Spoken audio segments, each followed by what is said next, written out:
Easter eggs and zombies. What does that even mean anymore? We used to consider Easter eggs these tiny little things that you would find in a game that were obscure and hidden off to the sides, and devs just kind of threw them in there for their own enjoyment more than anything else. But in zombies, it's turned into a cultural phenomenon for the mode, and the community nowadays doesn't really seem to agree on anything anymore regarding Easter eggs, or I guess a better name for them would be quests, and I'll probably be ping-ponging between the two terms throughout this whole video. There are, in fact, a bunch of different groups inside of the zombies community, and they all want vastly different things when it comes to main quests, let alone the mode as a whole. But from where I stand, I think there are really just two main groups, and group one, they want the quests to be more accessible and easy to follow so that they don't have to look up a 45-minute guide from Mr. Raffle Waffles on how to do everything. These people tend to be quote-unquote casuals, I guess, or perhaps a multiplayer fan that just hops into zombies once in a while to do the quest and then they never play it again, or perhaps they just jump on to level up their weapons for camo grinding. And then there's group 2, and they want Easter eggs to be difficult in a variety of ways. A, they want them to be just harder overall. B, they want boss fights to feel like there is some risk for doing all of the steps to get to it, and perhaps a reward for said Easter egg quest and boss fight, not just some bullet sponge like crappy thing like Orda. And C, they want there to be a longer Easter egg hunt so it doesn't feel like we just turn on the map and find the egg in 2 hours and then call it a day. Now, I do think there is actually room to compromise here, and Kevin Drew or Treyarch devs in general, if you are out there, I hope you hear this because I think there is an actual solution to be had. Now, before I get into said solution, let's talk about some bad examples and some good examples of Easter eggs that, went awry or went well, and see what we can kind of figure out here. I think Drak is a great place to start. The map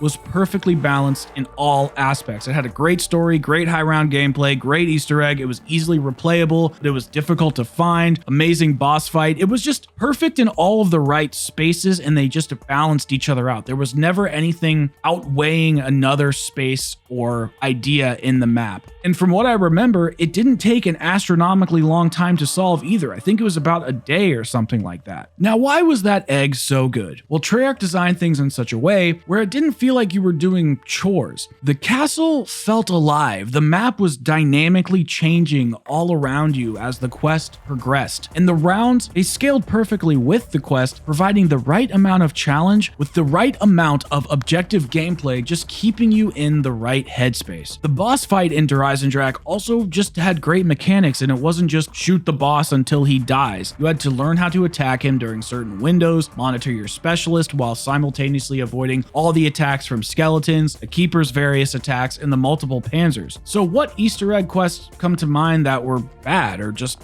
were straight up awful? Well, Revelations is one. The RNG out of the box is insane. The rock step with the bones made that quest take 3 days to solve, I think. And then the boss fight at the end was just a copy and paste from, Shadows of Evil to a degree. It's a little more difficult. And then there's Blood of the Dead. This had you mindlessly running around for nearly 2 hours completing boring and ridiculously hard challenges, all culminating in a bland and uninteresting boss fight. The cutscene and storyline definitely carried that map for sure. I mean, I do love Blood of the Dead, but the quest is just ass. Now, there are many things we can point to from over the years, but I think that these two are probably the biggest offenders, and it's mainly because they're just poorly executed.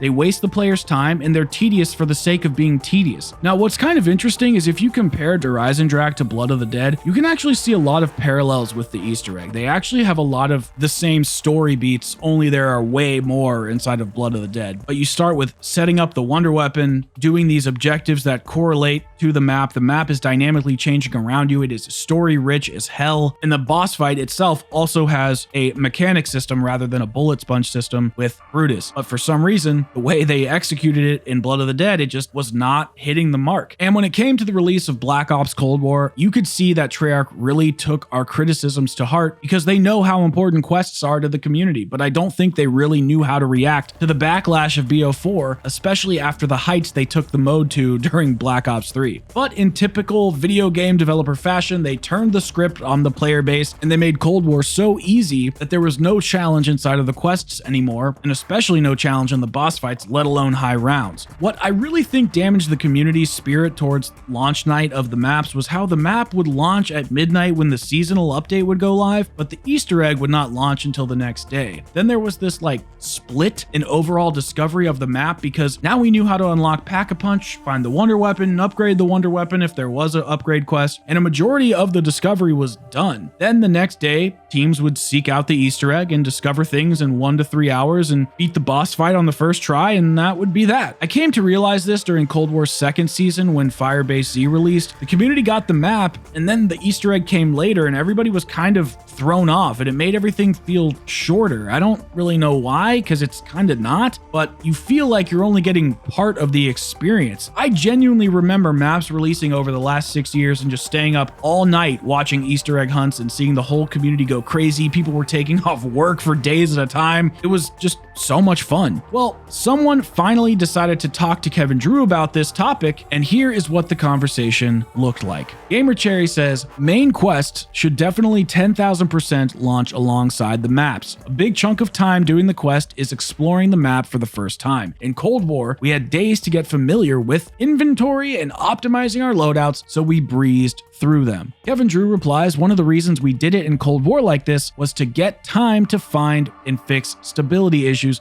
with the map so they don't interfere with the quest discovery. Millions of players will find things that even the best QA testers can't. It was largely successful. The quests were more stable. The drawback is that players discovering the map time got separated from quest completion time. It would have added hours more to each one, but I'd rather have more stability personally. Scott James replies, Kevin, any chance of increasing the difficulty of quests going forward? Maybe a system where there's an easy, shorter quest for players to unlock something to further the narrative and another hard one that acts like an end credit scene? Kevin Drew actually replied to this, which I was not expecting this, because this is something that's been on my mind for months. He says, anything is possible. We are very aware, he says. The community wants more challenge at high rounds and harder to discover elements like the older games. We want to find a way to have that without removing everyone's ability to enjoy the story.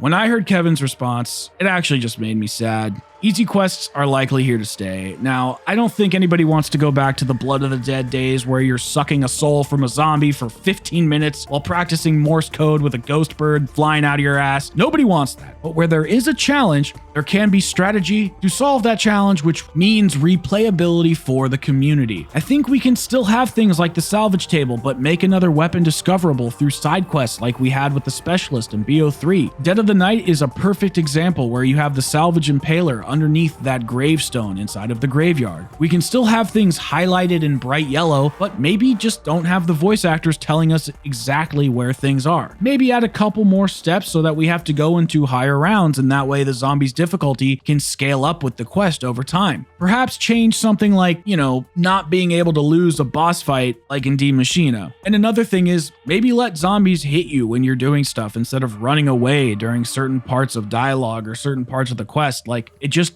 made me feel like I was doing absolutely nothing. I think there are many little things that Treyarch have chipped away at the overall experience of zombies, and it has ruined the enjoyment of the Easter egg hunt and the Easter egg quest in general. And with that in tandem with the non-existent reward system inside of zombies, which goes back all the way to the beginning, it made for a real boring year as far as Easter eggs go. But here's the thing. I don't want to say that all hope is lost. Mauer der Toten was a great quest and an above average boss fight, and the pre-patched Silo step and the Legion boss fight from the Outbreak Easter egg was fucking fantastic. So Treyarch can make things more challenging. We have seen it. They can make things more epic. We have seen it. We saw it peeking through the curtains of Cold War. And if Kevin Drew says that they know that we want things to be more difficult, then maybe it'll happen. And listen, I know I have a minority opinion, but I think that a bunch of new players, after having a whole year of Cold War under their belt, are going to realize once they play the older games that they're a lot better than they think they are. And they're going to play Cold War, and they're going to see how easy it is, and they're going to want a bit of a challenge. And I think going forward, adding a little bit of a challenge for these new players is the right thing to do. So Treyarch, if you are listening, there is room to compromise, and please don't forget about the people who love difficulty in your maps. I mean, Elden Ring is going to be one of the biggest games in the world this year, and it's probably hard as hell. I still haven't even tried it yet. So why not bring back some sort of challenge in a new way that's exciting and fresh and rewards the player for their efforts? Do it in the Treyarch way. Don't do it for the sake of doing it. Do it in a way that you are passionate about. That is going to do it for today's video, guys. What do you think about all of the stuff that I just said? Do you like the difficulty of the Easter eggs? Do you think that they should be harder? Do you think that Kevin and the gang will try to find a balance, or was he just satiating that person talking on Twitter for the time being? And what about the launch of the map and the Easter egg hunt being split? Does that bother you, or do you like that stability? Leave your thoughts down in the comment section below. If you enjoyed the video at all, please consider leaving a like and subscribing. And if you didn't like it, well, that other button works just as well. Thank you guys so much for watching, and I will see you all in the next video. Peace out, everybody.